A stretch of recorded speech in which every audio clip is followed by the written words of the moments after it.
CMMG recently announced a complete overhaul of their product line, and I've been testing one of the rifles for the last several months, and along with my experience on the rifle, we're going to cover many of the changes that they made. There's a whole bunch of them, some of which are fantastic and other ones I don't care for near as much. There's a lot to cover in today's video, so let's get to it. First off, this is what CMMG rifles used to look like. This is now. Alongside modernizing their line, they winnowed the number of Cerakote options that they have available, and I have a full video out where we look at this aspect as it relates to night vision if you are interested. This rifle is actually a factory SBR in 300 blackout, and as such, it has the newest generation of the CMMG ripstock for fast, consistent adjustment. If you're purchasing this as a pistol, it will have the rip brace in place of the ripstock. Bumping out of the pretty B-roll for a second because I wanted you guys to see my face when I said this. This is fan-freaking-tastic. This is a forged sling plate. And so what that means is that this is a piece of steel that is sandwiched in there that allows you to clip your sling on. Now it's ambidextrous, and this is a major improvement over the standard sling end plate that a manufacturer might include on their rifle.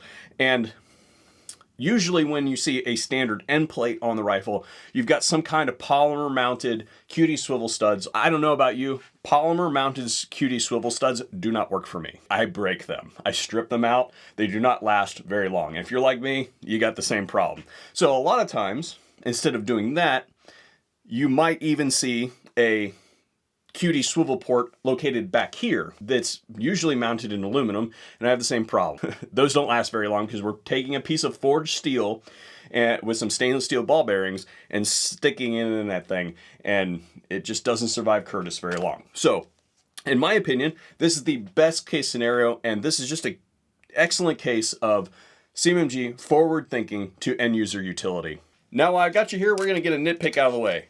CMMG, stake your castle nut, damn it. I don't care if you want to gorilla glue the thing into place as well.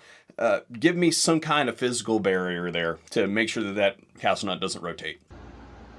I mentioned that this was a complete overhaul, and I meant it. CMMG has invented their own furniture for this one as part of their zeroed line.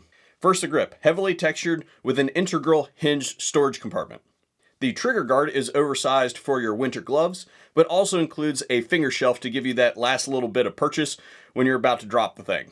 The charging handle has ambi activation with large streamlined paddles that are sure to give just about any competitor on the market a run for their money.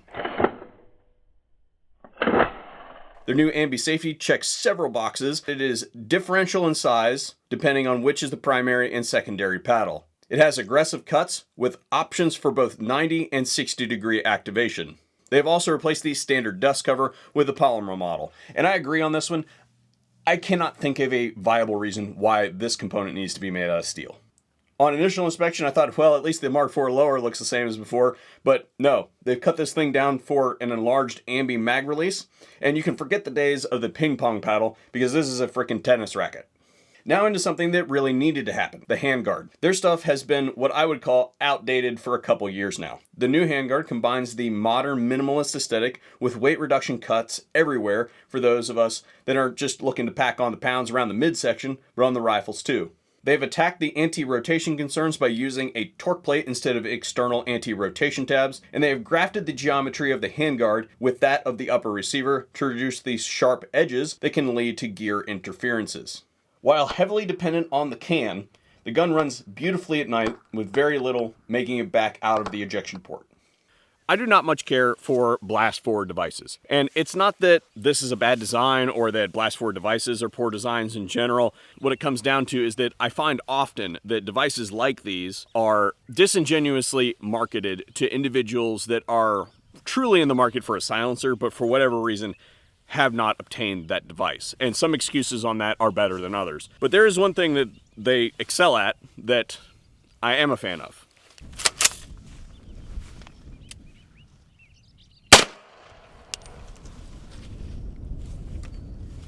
That's a subsonic round. So what we've got here is that is not a 30 caliber hole, obviously. So what you get is 1/2 to 1/3 more dynamic. I hovered that 1 inch off of our medium here and got what I would call a prolific result. accuracy time. And one of the great things about 300 Blackout is that it comes in a variety of different flavors, like ice cream. So the two that are most prevalent are loadings that resemble 7.62 by 39, and then loadings that resemble 45 ACP.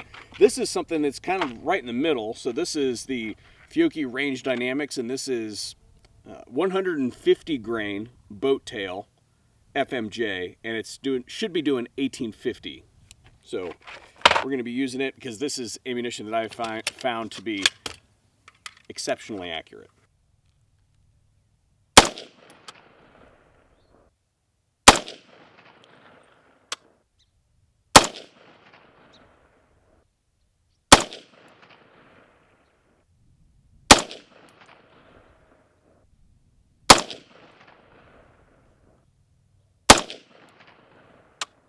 What are we doing here? The sun's killing me. Sun's absolutely killing me today.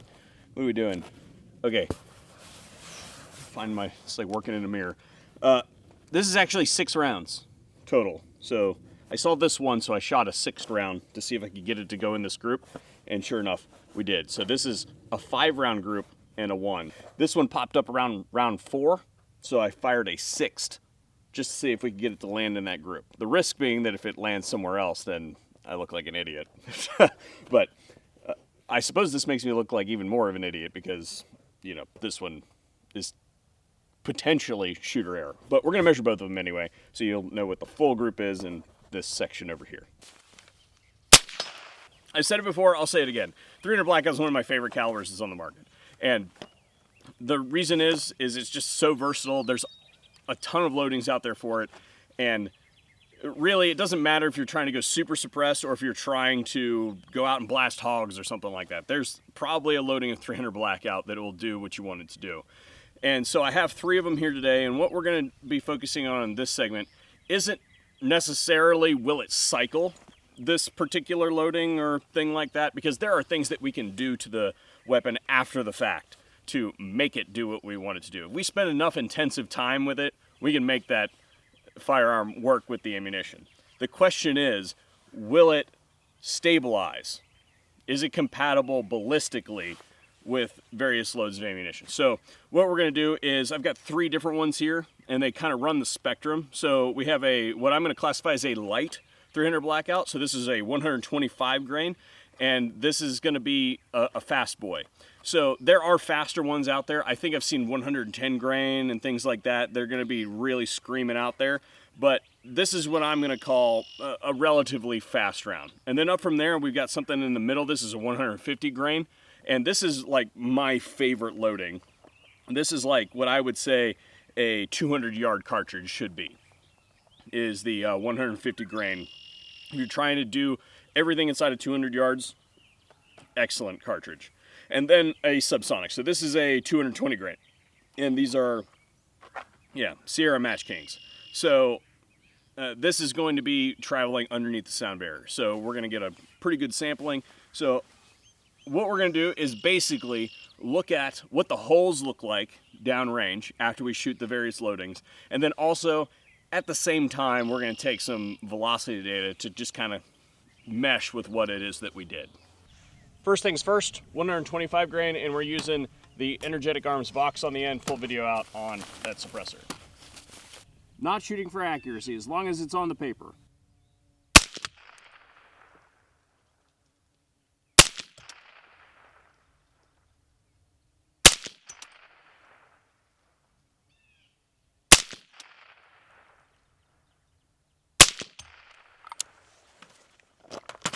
Hey Kurt, this is a reminder for yourself that you're an idiot and you set the camera up wrong. And we got some nice round holes. So those numbers should be around the 2000 mark. Moving on to 150 grain.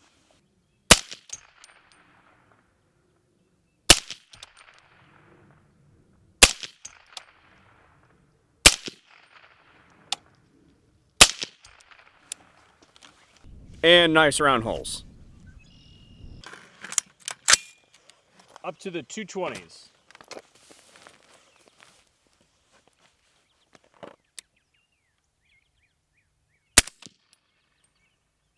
Error.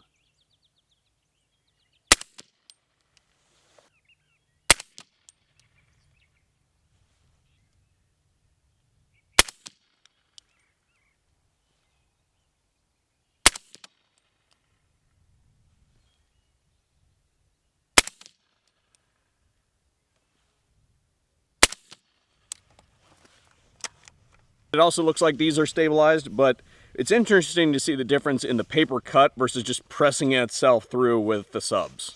Now, before we get to critiques, there's one more point that I think I kind of glossed over a little bit that I want to revisit, and that is this thing right here is a point of modularity potentially. This shell deflector is not machined directly into the upper receiver. Being a bolt-on part, there's potential expansions in the future to be able to change that depending on end user preferences. So that's forward thinking in my mind. Now, there are three critiques that I have for this rifle, and the first one is going to focus right here at the front. If we take a look at this handguard, I really like the weight savings that we get out of the handguard, losing this section of rail here. The problem with that is, in my opinion, this cannot be your do-everything rifle. And let me explain. For a do-everything rifle, in my opinion, it needs to have a set of iron sights, it needs to have an optic, it needs to have an infrared laser and illuminator, and then it should probably have a white light that I currently have removed. You can see the space for it right there. The problem with this setup is that you have to M-lock in a piece of Picatinny rail to be able to use most lasers. And I have tried 3 different times at this point in time to get a piece of Picatinny rail to not, and I'm going to get close to the microphone here so you guys can hear this. I cannot get this laser to stay where I put it. I would like CMMG to come out with another product that is a full 1913 top-railed handguard. So those of us that want to mount everything on one rifle have the ability to do that, particularly for a caliber like 300 Blackout, which I use a lot at night, but then I also want to take this rifle and use it a lot during the daytime. So I initially had some problems gassing the rifle, and it turns out that was due to the design that I was using to try to gas it on. That we were using the Stealth Projects can, and there's a full expose on that can. If you want to go watch that, I'll have it linked and all that sort of stuff. But I would suppose that if you're using a flow-through design like that, or say an overweight OSS can, you probably have the same problem, although I can't confirm that because I don't have one of their devices.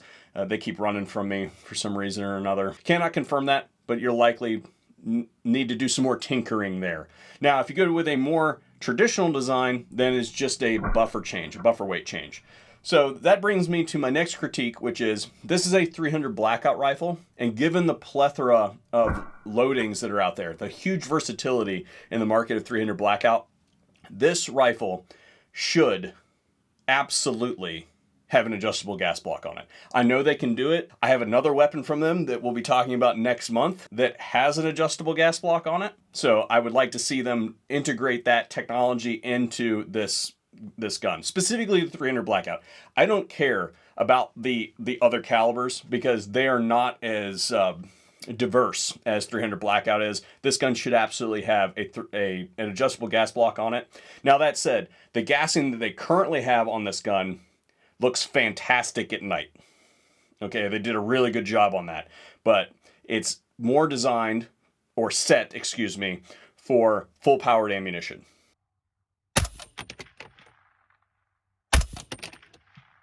And my final critique, which is going to take us into closing, and I know the dudes that work at CMMG, that are design engineers, have been waiting for this hammer to drop the whole video.